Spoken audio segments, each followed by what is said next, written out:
I'll ask you some sentences in Marathi and you have to speak those sentences in English, okay? मी क्लासला येत होतो. I was coming to class. तिथे त्या चौकात police होते. There were police at that square. पोलिसांनी मला अडवलं.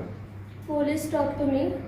पोलिसांनी माझ्याकडे लायसन मागितलं. Police asked me a license. माझ्याकडे लायसन होतं. I had a license. मी माझं लायसन पोलिसांना दाखवलं. I showed my license to police. पोलिसांनी मला सोडलं Police released to me. आणि मग मी क्लासला आलो. I came to class. एकत्र सांगू शकता सगळी वाक्य? हां. सांगा बरं. I was coming to class. There were police at that square. Police talked to me. Police asked me a license. I had a license. I showed my license to police. पोलिसांनी मला सोडलं. Police released to me. हं. I आणि? came to class.